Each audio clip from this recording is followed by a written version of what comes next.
नमस्कार दोस्तों, मैं अनिल कुमार और स्वागत है आपका अपने इस यूट्यूब चैनल टारगेट आर्मी के ऊपर। तो दोस्तों, मैं आज आपके लिए लेकर आया हूं विज्ञान में आने वाले टॉप 15 क्वेश्चन जो आने वाली आर्मी की एग्ज़ाम के लिए बहुत इंपॉर्टेंट होने वाले हैं। तो दोस्तों, आप 15 क्वेश्चनों को टोटल लगाइएगा और बताइएगा कि आपके 15 में से कितने राइट होते हैं। दोस्तों, यदि आपके 15 में से 13 राइट हो रहे हैं तो मान के चलिएगा कि आपकी तैयारी बहुत अच्छी है। तो दोस्तों, चलते हैं आज के पहले क्वेश्चन के ऊपर। दोस्तों, पहला क्वेश्चन है, भंडारण बैटरी में क्या प्रयोग किया जाता है। जो बैटरी होती है ना अपनी, उसके भंडारण में किसका उपयोग किया जाता है। तो दोस्तों, बैटरी के भंडारण में शीशे का उपयोग किया जाता है। आपको क्वेश्चन अच्छे से समझ में आ गया होगा, भंडारण बैटरी में शीशे का प्रयोग किया जाता है। क्वेश्चन नंबर 2 देखते हैं दोस्तों।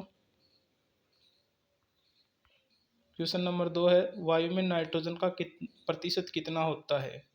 वायु में नाइट्रोजन का प्रतिशत, सिंपल सा क्वेश्चन है दोस्तों, 78.03% नाइट्रोजन होती है। 78% भी आता है, 78% भी करेक्ट होता है दोस्तों। तो जैसा भी ऑप्शन मिलेगा आपको कंफर्म मिलेगा एक ऑप्शन तो इसमें आंसर हो जाएगा 78.0%।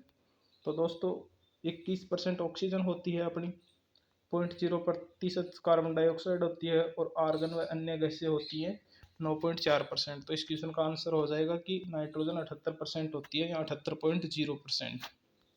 क्वेश्चन नंबर 3 देखते हैं दोस्तों। गलने की प्रक्रिया को क्या कहा जाता है। गलने की प्रक्रिया को क्या कहा जाता है। तो दोस्तों, गलने की प्रक्रिया को संगलन कहा जाता है, संगलन। Next question, question number 4। 15 question होने वाले हैं दोस्तों, विज्ञान के आर्मी में आने वाले टॉप क्वेश्चन होंगे जो पिछली एग्जाम में पूछे हुए हैं। 4 नंबर क्वेश्चन है दोस्तों, एक चमकदार अधातु कौन सी है। एक चमकदार अधातु पूछ रहा है दोस्तों। तो एक चमकदार अधातु होती है आयोडीन। आयोडीन जो एक अधातु है वो एक चमकदार अधातु है। वैसे धातुएं चमकदार नहीं होती, लेकिन एकमात्र आयोडीन अधातु चमकदार है दोस्तों। Question number 5। क्वेश्चन नंबर 5 है, सूर्य की ऊष्मा पृथ्वी पर कैसे पहुंचती है। जो सूर्य की जो ऊष्मा है वो पृथ्वी पर कैसे पहुंचती है। तो दोस्तों, विकिरण विधि के द्वारा सूर्य की ऊष्मा पृथ्वी पर पहुंचती है। विकिरण विधि के द्वारा सूर्य की ऊष्मा पृथ्वी पर पहुंचती है। चालन विधि के द्वारा ठोस पदार्थों में ऊष्मा का संचरण होता है। ठोस पदार्थों में। संवहन विधि के द्वारा गैस और द्रव पदार्थों में ऊष्मा का संचरण होता है। गैस और द्रव पदार्थों में ऊष्मा का संचरण होता है संवहन विधि के द्वारा। चालन विधि के द्वारा ठोसों में होता है और विकिरण विधि के द्वारा सूर्य की ऊष्मा पृथ्वी पर आती है। इस क्वेश्चन का आंसर हो जाएगा विकिरण विधि के द्वारा। Next question, question number 6। Bhopal gas त्रासदी। भोपाल गैस त्रासदी में उत्सर्जित गैस कौन सी थी। दोस्तों, भोपाल गैस त्रासदी सर्वप्रथम आपको पता होना चाहिए कि 1984 में हुई थी, मध्य प्रदेश की राजधानी भोपाल में। और इसमें जो गैस उत्सर्जित हुई थी वो थी मिथाइल आइसोसाइनाइड, जिसे मिक के नाम से भी जाना जाता है, MIC, MIC gas, methyl isocyanide. Question number 7 देखते हैं दोस्तों। क्वेश्चन नंबर 7 है, इनमें से कौन सी भौतिक मात्रा नहीं है। इनमें से कौन सा भौतिकी में मात्रा नहीं है। तो दोस्तों, भौतिक मात्राएं होती टोटल 7 है। उनमें से मुख्य मात्रक भी 3 होते हैं। तो 3 मात्रक कौन कौन से होते हैं। मुख्य लंबाई होता है, समय होता है, द्रव्यमान होता है।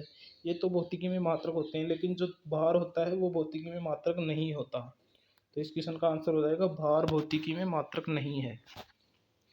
क्वेश्चन नंबर 8 देखते हैं दोस्तों। क्वेश्चन नंबर 8 है, निम्नलिखित में से किस विटामिन में नाइट्रोजन होती है। जो नाइट्रोजन होती है दोस्तों, वो किस विटामिन में होती है।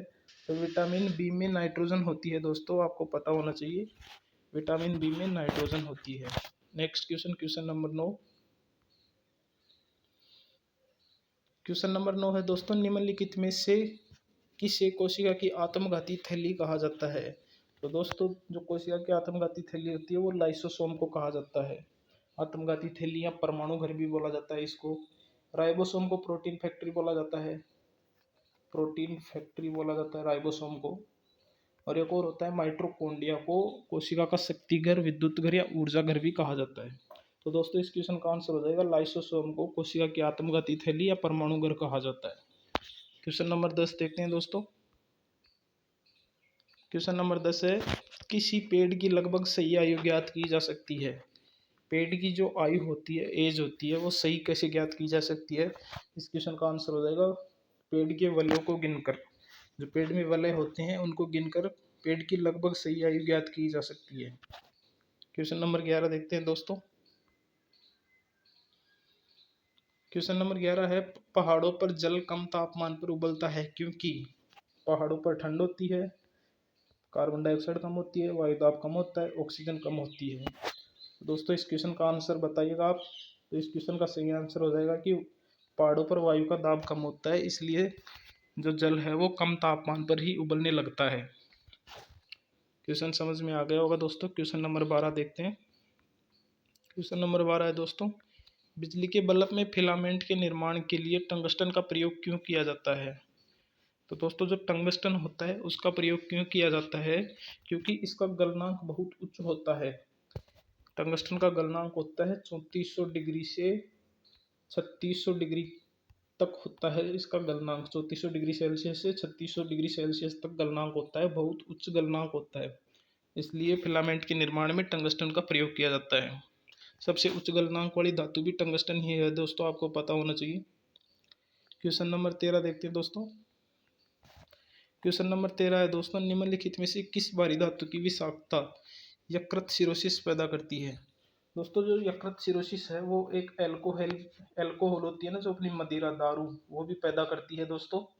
C2H5OH एक तो ये पैदा करती है, और एक जो कॉपर तांबा होता है ना, वो भी यकृत की विषाक्तता को सिरोसिस पैदा करता है। तो दोस्तों इस क्वेश्चन का आंसर हो जाएगा कॉपर, जो एक धातु है वो यकृत की विषाक्तता को पैदा करती है और एक एल्कोहल पैदा करती है। क्वेश्चन नंबर 14 देखते हैं दोस्तों। क्वेश्चन नंबर 14 है, मानव त्वचा का रंग बनता है। जो मानव की त्वचा का जो रंग बनता है वो किससे बनता है? हीमोग्लोबिन, इंसुलिन, मेलानिन या एड्रेनलिन? तो दोस्तों मेलानिन से मानव की त्वचा का रंग बनता है। क्वेश्चन आपको समझ में आ गया होगा, मानव की त्वचा का रंग मेलानिन से बनता है। क्वेश्चन नंबर 15 और आज का आखिरी क्वेश्चन देखते हैं दोस्तों। आकार के आधार पर दूसरा सबसे बड़ा ग्रह कौन सा है? आकार के आधार पर दूसरा सबसे बड़ा ग्रह कौन सा है? तो दोस्तों बृहस्पति तो आपको पता होगा सबसे बड़ा ग्रह है, सबसे ऊपर यही होता है बृहस्पति। फिर इसके बाद आता है शनि ग्रह। तो दूसरा ग्रह पूछा है तो अपन को शनि ग्रह पे टिक लगाना है दोस्तों। आकार के आधार पर दूसरा सबसे बड़ा ग्रह शनि ग्रह है दोस्तों। तो आपको 15 क्वेश्चन टोटल समझ में आ गए होंगे दोस्तों। और यदि आप चैनल पे नए हो तो चैनल को लाइक, शेयर और सब्सक्राइब जरूर कीजिएगा दोस्तों, और अपने दोस्तों के पास शेयर जरूर कीजिएगा। मैं आपके लिए ऐसी ही साइंस और जीके की टॉप क्लास लाता रहूँगा। आप चैनल को लाइक, शेयर और सब्सक्राइब जरूर कीजिएगा। जय हिंद, जय भारत।